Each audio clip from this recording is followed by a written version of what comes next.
20h sur la télévision Futur Média. Bonsoir à toutes et à tous. Bienvenue à cette principale édition. Les titres, c'est tout de suite.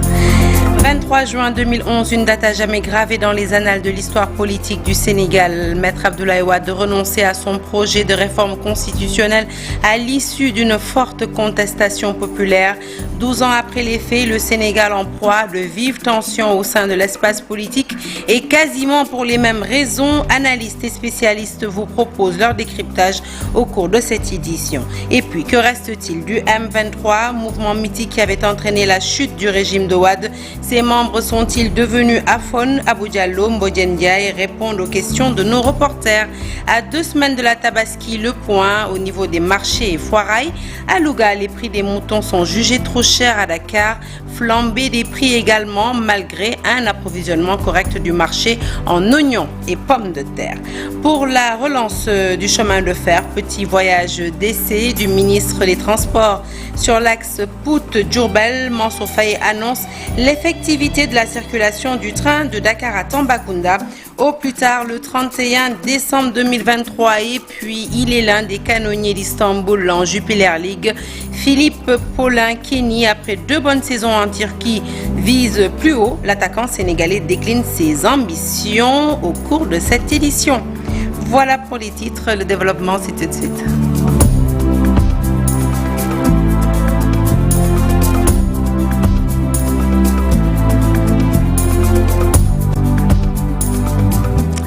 Bonsoir à toutes et à tous. Un journal que nous ouvrons tout de suite avec ce rappel historique. Car il y a exactement 12 ans, jour pour jour, le Sénégal vivait les événements du 23 juin 2011. Opposition et société civile combattaient le fameux ticket présidentiel du président Abdoulaye Wade qui avait finalement renoncé à son projet de réforme constitutionnelle suite à la révolte populaire. 12 ans après les faits, l'histoire semble se répéter avec le F24 qui aujourd'hui s'oppose également à toute idée de troisième candidature du chef de l'État Macky Sall. Le point, c'est avec Al-Hassan Ba. 23 juin, une page très importante de l'histoire politique du Sénégal. Ce jour, il s'agissait de lutter contre un projet de réforme constitutionnelle qui devait abaisser à 25% le seuil minimum des voix nécessaires au premier tour pour élire un ticket présidentiel. L'opposition sénégalaise et la société civile écartent toute idée de monarchisation du pouvoir, toute idée de troisième candidature du président Wade. De violents affrontements ont éclaté devant le portail de l'Assemblée nationale. Plusieurs blessés enregistrés. Cette révolte populaire poussera Wade à renoncer in extremis à son projet de réforme constitutionnelle, mais maintiendra après sa candidature pour la présidentielle de 2012. Le M23 voit le jour au lendemain des violents affrontements du 23 juin 2011. 12 ans après, l'histoire semble se répéter. Du mot d'ordre de « touche pas à ma constitution », on en est aujourd'hui à un non à une troisième candidature. Slogan porté par le F24. Même si le président Sall entretient encore le flou sur ses ambitions pour la présidentielle de 2024, la plateforme des forces vives F24 met la pression et compte mener le combat. Et il n'est pas question pour Macky Sall de se présenter à la présidentielle du 25 février 2024. Le F24 élabore un plan d'action. Le président Sall donne rendez-vous au peuple sénégalais le 25 juin pour une adresse à la nation à l'issue des travaux des différentes commissions du dialogue national. Faites contre des juges au quotidien. Le M23, un mouvement mis sur pied il y a 12 ans pour dire non à une troisième candidature de Maître Abdoulaye Wade. Aujourd'hui, l'histoire semble bégayer, mais pas grande réaction de la part du M23 jusqu'ici. De l'avis des spécialistes interrogés, notamment le chroniqueur politique Abou Diallo, eh bien, ce silence radio des membres du M23 est fait à dessein pour ne pas gêner les tenants du régime actuel. Une analyse que Mbodjen Ndiaye, membre du directoire du M23, ne partage pas. Selon ce dernier, le M23 ne s'est pas renié et demeure fidèle à ses principes. Leurs avis croisés dans ce reportage d'Abid Faye. Ce mercredi marque l'anniversaire du M23 au mouvement du 23 juin au Sénégal. Cette coalition de partis politiques et d'organisations de la société civile créée en 2011 s'était mobilisée contre la candidature du président Abdoulaye Wade pour un troisième mandat en 2012. 12 ans plus tard, l'esprit semble perdu. Mais vous êtes là, ils vivent là. Ils êtes là. La preuve, aujourd'hui, on est en train de célébrer son anniversaire. Quelqu'un à qui on célèbre son anniversaire, je crois que Besboudé Lucino. Donc il est encore là. Non, ce qui reste de M23 aujourd'hui, c'est d'aller chercher Abdoulaye Wade et lui demander pardon. Puisque le combat, il n'y avait que deux vainqueurs, c'était le peuple sénégalais qui était sorti le jour du 23. Et l'autre vainqueur aussi, c'était le président Abdoulaye Wade qui avait autorisé les populations de venir au niveau des grilles de l'Assemblée nationale manifester leur désaccord. Maintenant, le peuple a eu raison sur lui en tant que démocrate. Il a retiré ce projet de loi. Mais après, il y a eu des bénéficiaires, ceux qui ont capitalisé ce combat, cette journée. Touche pas à ma constitution, c'était l'un des slogans du mouvement du 23 juin. Aujourd'hui, la démarche de l'organisation est décriée. L'ancien membre parle de complot, mais Modjen Ndiaye persiste et signe que le mouvement continue son combat. Et les Cheikh Tidiane Dièye, tout ce qui était dans ce M23, à un certain moment, on avait laissé le mouvement. C'est ce qui avait donné l'occasion de la naissance de la COS M23, qui voulait à ce qu'on comprenne le combat et l'esprit du combat.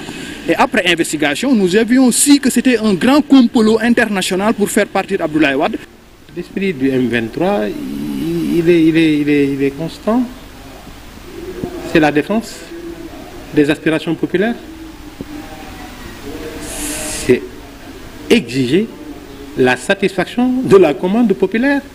Et pour ce qui en reste, c'est ce combat qui est poursuivi et pour lequel le M23 s'organise tous les jours pour que quels que soient les dirigeants du peuple, de quelque bord que ce soit, puissent respecter ces exigences populaires. Le mouvement du 23 juin est né à Dakar. Il est motivé par le retrait d'un projet de loi sur la vice-présidence à la suite de manifestations hostiles. 12 ans après, beaucoup de ses membres semblent prendre leur retraite. Et nous parlons à présent d'un autre mouvement de la société civile, le F24 cette fois-ci, qui appelle à une nouvelle forme de manifestation beaucoup plus pacifique. Les membres de cet organe de la société civile invitent désormais les populations qui souhaitent revendiquer à arborer une tenue blanche. Le choix de cette couleur n'est pas fortuit, le blanc symbolisant la paix dans l'islam, une initiative saluée d'ailleurs par les hommes de foi. Pape Faraning, Amadouba, reportage. Tous en blanc pour dire non à une troisième candidature, pour éviter la violence qui occasionne des morts d'hommes et des dégâts matériels, en ce jour symbolique du 23 juin, un jour important pour la démocratie sénégalaise. Inventer une nouvelle forme de contestation, amener le peuple à comprendre que lorsqu'on cherche la paix adossée à la vérité, on doit formuler les revendications, mais agir autrement, pour dire non aux tueries multiples, pour dire non aux nombreuses arrestations, pour exiger la libération des prisonniers politiques, pour exiger la levée du blocus du domicile de Ousmane Sonko, pour exiger également le retour du signal de Walfadjri. Et donc pour demander la tabaski pour tous, dire non contre une troisième candidature qui est en fait une tentative de coup d'État. S'habiller en blanc, en ce jour béni du vendredi, est une excellente initiative saluée par l'islam, car la couleur blanche symbolise la paix. Une initiative que nous préférons à la place de la violence et de la confrontation, surtout en cette veille de Tabaski.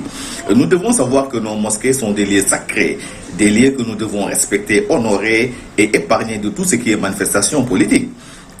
Quant à s'habiller en blanc, exclusivement pour la quête d'Allah subhanahu wa ta'ala et se rendre à la mosquée le vendredi, qui je rappelle est un jour béni exceptionnel d'une grande importance. Cela est tout à fait autorisé et apprécié par l'islam. Vous savez, la couleur blanche, c'est une couleur très appréciée par l'islam, car elle symbolise la paix et la miséricorde. Les initiateurs veulent faire de cette lutte un référendum la prochaine fois. Prochaine fois, on peut avoir un référendum parce qu'on pourra dire à temps à tout le monde, voilà une nouvelle forme de lutte. Et cette forme de lutte, elle est pacifique, elle est efficace, elle peut permettre d'éviter les morts. Parce qu'au départ, notre slogan c'était 0 mort, 0 blessé, 0 dégâts. Après le M23, pour dire non au troisième mandat, 12 ans après, F24 change de méthode pour dénoncer la même chose avec une autre forme de lutte. Dissipant les ténèbres, soleil sur notre erreur, soleil sur notre espoir. Et puis sachez que les conclusions du dialogue national seront remises au chef de l'État ce samedi 24 juin 2023. Ce sera donc au Palais de la République. Une remise des conclusions qui fait suite à la clôture des travaux. Vous le savez, les travaux ont été clôturés hier jeudi. Une clôture marquée par la remise des rapports des différentes commissions au coordonnateur Moustapha Agnès. À Thiès, le train a sifflé de Pout à Diourbel avec à son bord le ministre des Transports terrestres, Mansour Faye, et sa délégation. Un voyage pour s'enquérir de l'état d'avancement des travaux d'urgence pour la relance du chemin de fer. Mansour Faye a rassuré les voyageurs annonçant l'effectivité de la circulation du train de Dakar à Tambacounda, et cela au plus tard le 31 décembre de cette année. Cheikh Anta Diop pour les détails. Le train arrive à la gare après plusieurs années de pause. La relance est finalement effective. Mais vous l'avez constaté de vous-même. Nous avons pris le train à partir de Pout. Notre terminus sera à Diourbel pour voir l'état d'avancement des travaux. Les délais sont respectés avec les entreprises en charge des travaux. Donc décembre, ce sera fait, ça c'est clair. C'est un engagement clair et vu l'état d'avancement, nous espérons que le train marchandises vont relier Dakar à Tambacounda. La ligne Dakar-Touba fait partie du package Thiès-Dakar-Thiès-Tamba. On travaille avec les services de CFS pour que le train voyageur vraiment dans les règles de sécurité. Les cheminots venus en masse accueillir le ministre des Transports terrestres se réjouissent de leur nouvelle situation. Le redéploiement dans la nouvelle société, les chemins de fer du Sénégal. On peut dire que c'est déjà acté, donc la note est même signée et ça va sortir d'ici demain. Des acquis qui ont été conquis sous le magistère de M. Malick Ndoye qui est venu en quelques mois. De Pout à Diourbel en passant par Thiès, Khombol, la délégation du ministre a été ovationnée par les populations riveraines qui ont repris goût au sifflement du train. Elle parle en consommation à présent à une semaine, à quelques jours de la Tabaski même, je dirais. Le prix des moutons jugé trop élevé dans la capitale du Niambour. Au niveau du Daral de Ndiobène, les plus petites bêtes sont cédées à 80 000 francs CFA. Les populations ont toutefois espoir que les prix redeviennent abordables avec l'arrivée des troupeaux en provenance de Mauritanie. Le point avec Tchernofal. À quelques jours de la fête de l'Eid el-Kabir, la cherté des moutons à Louga fait grincer des dents parmi les populations. Au niveau des points de vente, principalement au quartier Tchorno, le bélier le moins cher se vend actuellement à 80 000 francs CFA. Les prix varient entre 100 000 et 500 000 francs. Cette année, il n'y a pas de mouton qui coûte 75 000 ou 80 000. Ces prix sont jugés très élevés par certains Lougatois car selon eux, ça dépasse largement le budget de nombreuses familles. Imaginez le mouton qui coûtait 120 000 et cédé maintenant à 200 000 francs, c'est très cher. Après Tchorna, cap sur le campement des éleveurs mauritaniens qui sont à Louga depuis quelques jours. Ces derniers contribuent chaque année à approvisionner le marché sénégalais. Vous trouvez ici des moutons qui coûtent entre 90 000 et 150 000 francs. Ici également, pour certains clients trouvés sur place, les moutons sont plus chers que d'habitude. Par contre, d'autres pensent que les prix sont abordables. Je viens de Saint-Louis, la situation est meilleure ici. Vous voyez, j'ai acheté ce mouton à 150 000 francs. Je suis allé avant vers d'autres points de vente. Ce que j'ai trouvé ici est mieux, parce qu'ailleurs on m'a proposé plus. Cette flambée des prix des moutons s'explique selon les éleveurs par le coût élevé de la production en raison de l'augmentation des prix des aliments pour les animaux et des frais de transport. L'aliment de bétail coûte cher. Nous achetons le sac de foin à 6 000 francs. Nous payons également pour la sécurité parce qu'il nous faut quelqu'un qui surveille les moutons. La flambée du prix des moutons à Louga suscite l'inquiétude des chefs de famille. Cependant, certains pensent que l'arrivée des moutons mauritaniens sur le marché peut contribuer à atténuer cette situation. Et nous quittons les foirailles de Louga pour les marchés de la capitale. Sur place, l'approvisionnement en oignons et pommes de terre jugé correct à quelques jours de la fête. Le marché est bien approvisionné, contrairement aux informations faisant état d'un éventuel déficit. Au marché Gueule-Tapée, les grossistes rassurent toutefois. Les prix ont également flambé en cette veille de fête. Reportage signé Fatima Touré. Au parc du marché Gueule-Tapée de Cambérène, le constat est rassurant. Des centaines de tonnes d'oignons et de pommes de terre comblent le décor à une semaine de la fête. Pour ces deux denrées, aucune crainte quant à l'approvisionnement correct du marché selon ces grossistes. Nous pensions que l'oignon et la pomme de terre allaient connaître une pénurie, mais heureusement nous avons une quantité suffisante. Cette année, il y a une tension au niveau de l'oignon, c'est mondial. C'est ce qui vaut au Sénégal qu'on a pris des mesures pour vraiment barrer à toute éventualité. Mais je vous assure que le marché est bien approvisionné. Seul point noir, la flambée des prix de ces deux denrées incontournables. Parce que sable bien, c'est 15 000 francs. Le sac d'oignons coûte 15 000 francs et celui de la pomme de terre coûte 11 000 francs, voire 12 000 francs CFA. 10 000. Le prix de l'oignon varie suivant la qualité et les variétés. Ça varie entre 11 000 et 15 000 francs au niveau des grossistes. La pomme de terre, ça varie entre 10 000, 11 000, 12 000 au niveau des grossistes. Une hausse qui ne fait pas l'affaire des clients, mais aussi des revendeurs coincés entre le marteau des grossistes et l'enclume des clients. Le sac d'oignons, je l'achète à 16 600 francs. Je ne peux pas revendre le kilogramme à 600. Parfois, c'est très difficile pour nous revendeurs de se conformer au prix d'avant-fête si les grossistes spéculent. En ce moment, je vends le kilogramme à 700 francs. Parfois, les clients ne comprennent pas que nous n'avons pas le choix. Dans l'optique de réguler les prix, le ministre du Commerce annonce l'importation de 10 000 tonnes d'oignons. En attendant, la spéculation semble être le mot d'ordre chez les vendeurs. Diminuer le prix de l'oignon et de la pomme de terre, d'ici la tabac, ce n'est pas possible. Au parc du marché Gueule-Tapée de Cambérène, le constat. Fatima Touré, merci pour tous ceux qui cherchent en tout cas du travail en cette période de Tabaski. Eh bien, cette information pourrait vous intéresser. La Sonaged recrute des agents à travers une plateforme en ligne. L'objectif d'une telle stratégie, s'atteler à la propreté de la capitale. Nous écoutons les explications du coordonnateur général, M. Mastiam. Il s'est exprimé en marge du lancement du premier plan de logement du secteur du nettoiement. Nous l'écoutons au micro d'Abib Faye. Il est vrai que la Tabaski est une période assez particulière qui coïncide avec une forte production de déchets. Mais aujourd'hui, les systèmes suivant lesquels nous travaillons nous permettent d'avoir une relative maîtrise de la situation en amont.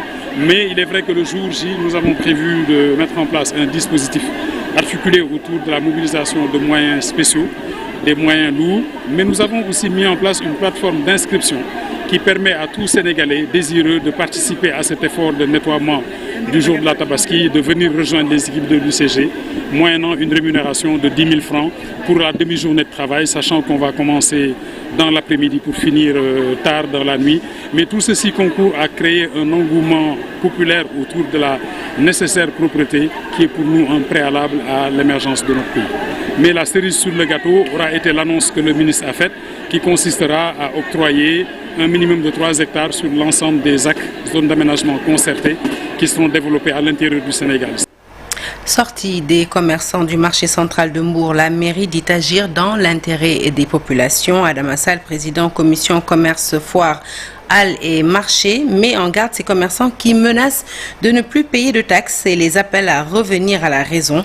Nous l'écoutons, il est au micro de Ndeye Matidien et Mamadou Gueye.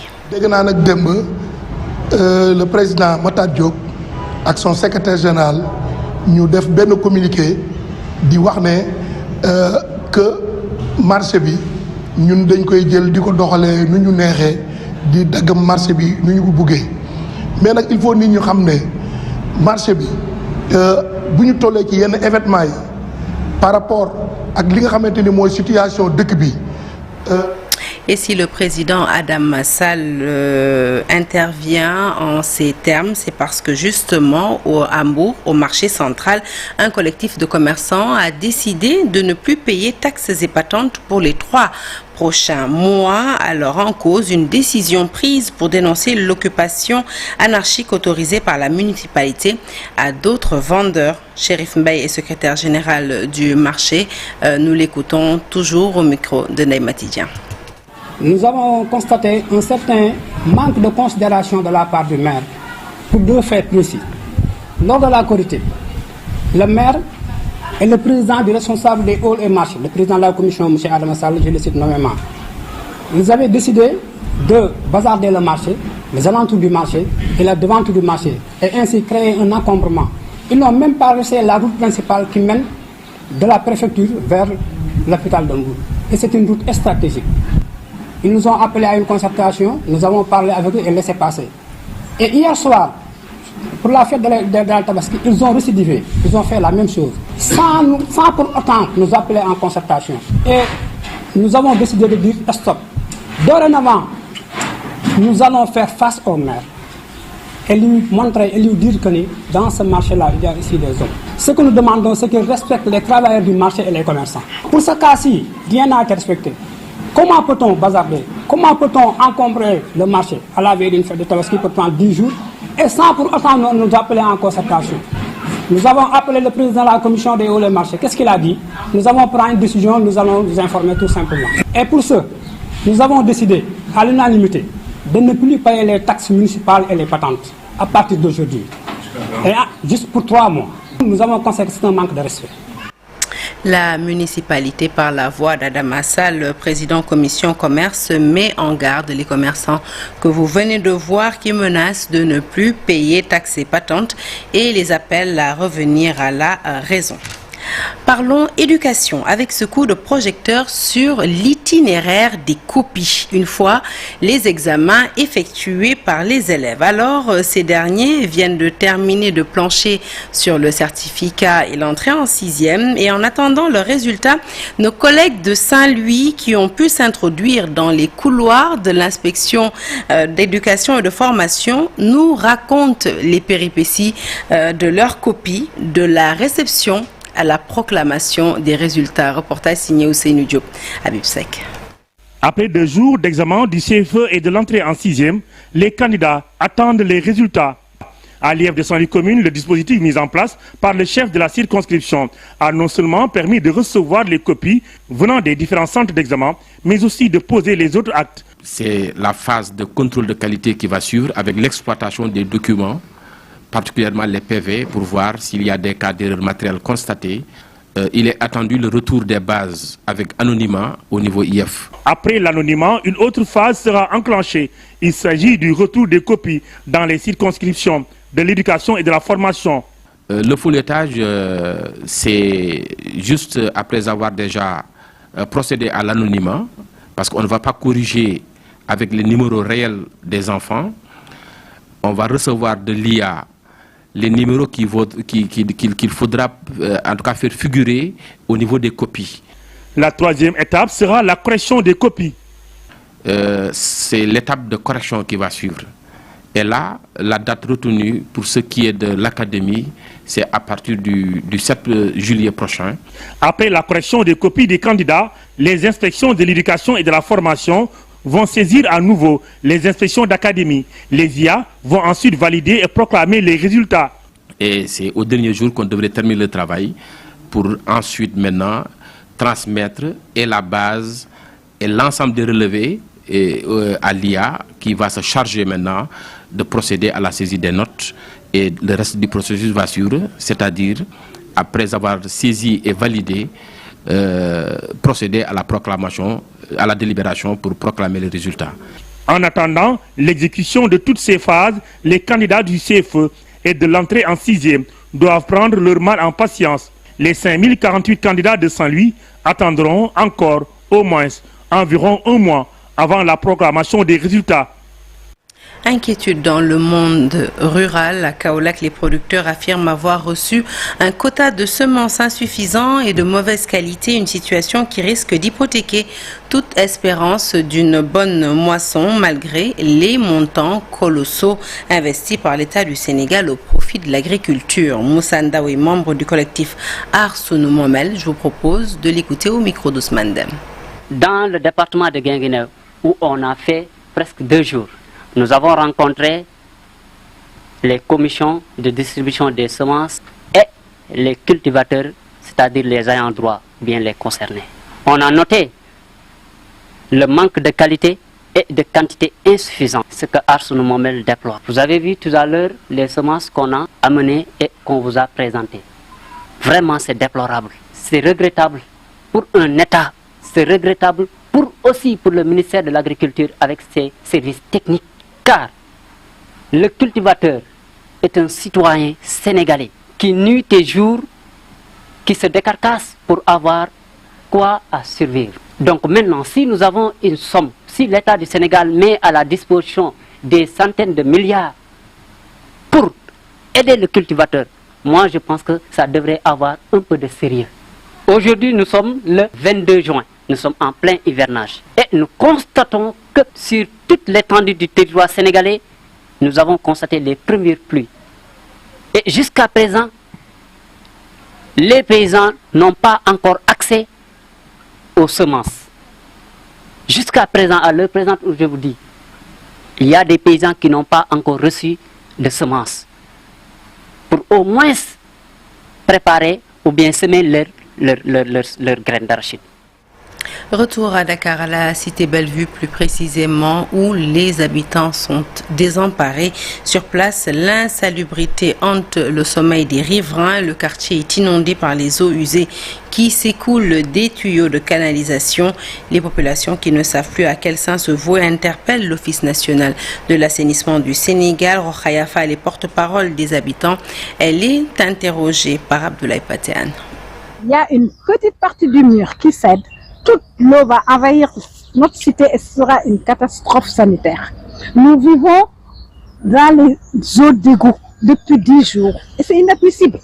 C'est inadmissible et il faut situer les responsabilités et que les responsabilités soient assumées. L'ONAS doit quand même régler notre problème. C'est là des problèmes que nous n'avons pas créés, des problèmes qui nous ont été créés par d'autres. Nous ne sommes pas obligés de recevoir la merde des autres quand même.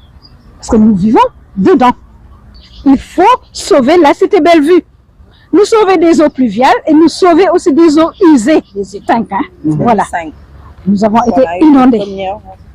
Le 20 août 2005, l'actuel président de la République est venu ici en Zodiac en tant que Premier ministre.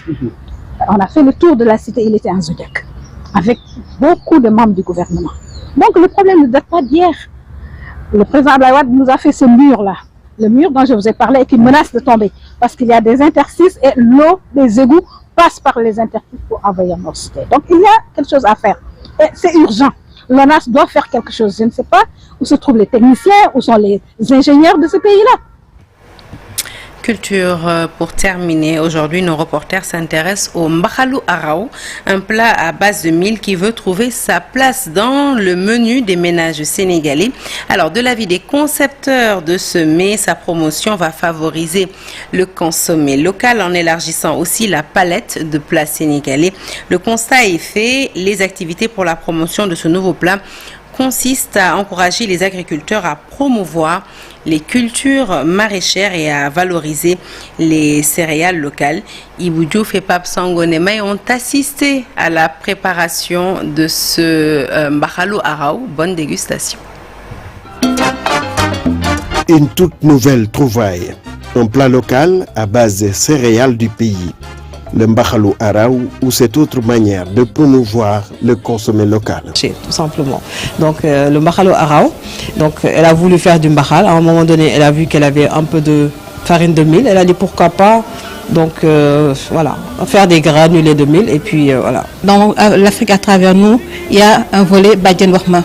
Et dans Badjen Wahma, on parle d'éducation par la culture. Et quand on parle de culture, il y a à manger, et à boire, et à se vêtir, n'est-ce pas, et tout ce que vous savez. Donc c'est ça qui m'amène à revisiter certains mets, à inciter à la consommation de produits locaux. Partir du mil vers les granulés pour proposer le mbakhalou araou. Et à revisiter un mbakhal avec des granulés de mil. Donc c'est un peu aussi faire un clin d'œil à ceux-là qui n'ont que le mil. Et en général avec la farine de mil n'en font que par exemple des granulés pour du fondé ou du lard. Je suis encore dans l'apprentissage, mais voilà, ça viendra un jour. Parce que nous sommes promises à préparer ça plus tard et c'est bien de dès à présent avoir les bases de notre culture, de pouvoir préparer ces mets-là. Et voilà, comme ça on reste enraciné, quoi. Presque les avis sont partagés, parlant du goût, mais aussi de ses vertus. Bon, moi je trouve que c'est onctueux et c'est succulent. Je pense que ça pourrait aider beaucoup de mamans de pouvoir donc leur donner une meilleure santé et aussi une alimentation saine et équilibrée.